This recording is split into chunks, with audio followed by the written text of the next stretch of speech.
सपा सरकार में केवल हिंदू मारा गया है चुन चुन के। ये नीति है अखिलेश भैया की और माननीय धरती पुत्र जी की और शिवपाल चाचा की। योगी भगवान है। राजा का बेटा राजा, राजा का बेटा राजा होगा। सबसे पहले इन लोगों को अपने पार्टी में सुधार करना चाहिए। ये कभी प्रधानमंत्री पद के न योग्य हैं न बन पाएंगे, क्योंकि इनसे जनता को कोई लाभ नहीं है। बहन जी मुख्यमंत्री नहीं 3-4 बार, उन्होंने जनता के लिए क्या किया? जनता का जितना रुपया और पैसा व्यवस्था थी सब समेट के चली गई।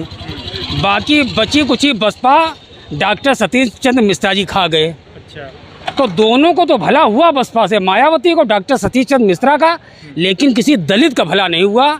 दलितों का इन दोनों ने सर्वनाश कर दिया है। इसलिए बहन जी कभी प्रधानमंत्री न बन सकती हैं न उसके योग्य हैं। और अखिलेश? क्योंकि अखिलेश नारी जाति का उतना सम्मान नहीं कर पाए जितना इन्हें करना चाहिए था, लिहाजा ये भी प्रधानमंत्री पद के योग्य नहीं। प्रधानमंत्री पद के योग्य केवल एक ही व्यक्ति हैं, वो माननीय योगी आदित्यनाथ जी हैं। वो भगवान राम का अवतार हैं। यदि वो प्रधानमंत्री बने तो हिंदुओं का भला होगा, हिंदू राष्ट्र बनेगा, हिंदुओं की रक्षा होगी और हिंदू अपने पुराने प्राचीन गौरव को पुनः प्राप्त कर सकेंगे और ये देश बचेगा, अन्यथा देश नष्ट हो जाएगा। प्रधानमंत्री के बाद अगर दूसरा विकल्प आप योगी को देख रहे हैं? जी, पहला और आखिरी विकल्प, उनके सिवा कोई विकल्प नहीं। इसीलिए तो ऐसा नहीं कि अखिलेश और मायावती की बुराई कर रहे हैं आप? नहीं, तो वो लोग सफाई दे दें कि उन्होंने जनता के लिए क्या किया है। हम तो खड़े हैं, उन्होंने क्या किया है? सपा सरकार में क्या हुआ है? हैं, आप बताइए। सपा तो कह रहे हैं इस सरकार में महंगाई बेरोजगारी सब बढ़ गई है। सपा सरकार में केवल हिंदू मारा गया है चुन चुन के, और मुसलमानों को जितना बढ़ाया जा सकता था उतना बढ़ाया गया है। सपा का बस चले तो 24 घंटा में हिंदू मारा जाए और ये देश पाकिस्तान बन जाएगा। और बताओ, ये नीति है अखिलेश भैया की और माननीय धरती पुत्र जी की और शिवपाल चाचा की। लेकिन मैं कट्टर हिंदू हूँ, इसलिए योगी भगवान है। सारा हिंदू उनका सपोर्ट करे, उनको प्रधानमंत्री बनाए, जिससे इस देश में रामराज्य की स्थापना हो सके। शिवपाल तो अखिलेश से भी अलग हो गए। वो अंदर खाने सब एक हैं, ब्लड रिलेशन है, लेकिन अपना सरकार बनाने के लिए कुछ उधर हो गए कुछ उधर हो गए, घी ढरकेगा थरिये में। इसलिए उन लोगों से देश का कोई भला नहीं हो सकता।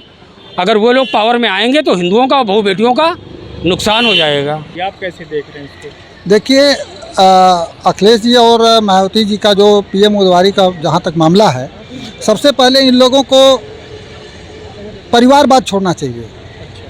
देश परिवारवाद से राजशाही नहीं आज है, आज लोकतांत्रिक देश है ना। हाँ, राजा का बेटा राजा, राजा का बेटा राजा होगा। सबसे पहले इन लोगों को अपने पार्टी में सुधार करना चाहिए। जो परिवारवाद के लोग हैं, जो जातिवाद करते हैं, उनको देश की इतने बड़े पद पर बैठने का, उस पर नाम लेने का इनको हक नहीं है। और जहाँ तक इनका, ये लोग खाली सगुफा छोड़ रहे हैं, इनमें कोई दम नहीं है। बहुजन समाज पार्टी की हालत आप देख ही रहे हैं। परिवारवाद करते, जातिवाद करते करते कहाँ पहुँच गई, और समाजवादी पार्टी परिवारवाद करते करते कहाँ पहुँच गई, जातिवाद करते करते कहाँ पहुँच गई। तो ये लोग पहले अपने पार्टी को, अपने आंतरिक चरित्र को सुधारें, उसके बाद प्रधानमंत्री की दावेदारी करेंगे। दादा, आपका क्या नाम है? आप कैसे देख रहे हैं मुलायम वो अखिलेश यादव और मायावती को पीएम उम्मीदवार के रूप में? मेरा नाम रामायण राजभर है। और पार्टी जो ये सपा और बसपा का जो मुद्दा है, ये पार्टी का डाउन होना या झुकना, भाजपा को जीतना, यही मेन कारण है। ये लोग जो है परिवारवाद और जातिवाद को ही लेकर के चला है। तो इन दो माया जी के तो मैं बात ही नहीं करूंगा। उनकी स्थिति आपने अभी चुनाव में, आपने उपचुनाव में भी देखा माया जी की क्या स्थिति थी, विधानसभा चुनाव में क्या स्थिति देखा। और रही बात अखिलेश यादव की, तो अखिलेश यादव को उत्तर प्रदेश जो उनका, जहाँ के वो मुख्यमंत्री रहे हैं, वहाँ उत्तर प्रदेश में उनकी क्या स्थिति है, यहाँ की जनता ने पहले उनको नकार दिया है। तो हमें लगता है कि उनको अभी उत्तर प्रदेश में मेहनत करना चाहिए, और पता चलेगा कि बड़े बड़े सपने के चक्कर में और लोगों के बहकावे में यहाँ जो कुछ सीटें बची हैं वो तो स्वाभाविक है कुछ कम होंगी। और अगर इनका और ऐसा ही सपना बढ़ता रहा तो सीटें हमको लगता है कि दहाई में आ जाएगी। अभी तो कुछ सैकड़े में है, लेकिन दहाई में आने में समय नहीं लगेगा। तीसरे मोर्चे के साथ अखिलेश अपनी दावेदारी और मायावती अपनी दावेदारी कर रहे हैं पीएम पद के लिए, क्या कहना चाहिए? मैं सिर्फ इतना ही कहना चाहूँगा कि अभी जो पिछला चुनाव 2019 में था, तो इसमें दोनों पार्टियां मिल करके आजमा चुकी हैं। अब उससे ज़्यादा कुछ नहीं होने वाला। उससे ज़्यादा फिर भी अगर मिल जाएगी तो नहीं ये स्टेट में गवर्नमेंट की रह जाएगी और न वो प्रधानमंत्री बन जाएगी। क्यों?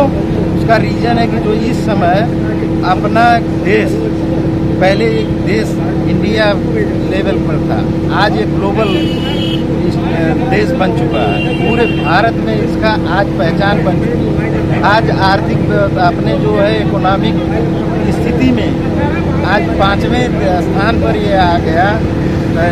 जो देश की आज इतना स्ट्रांग है और देश की इतनी इज्जत है। अभी चीन के साथ जो हुआ उस समय हुआ महंगाई, और इस पर नो डाउट महंगाई है, लेकिन अगर हम ग्लोबली देखेंगे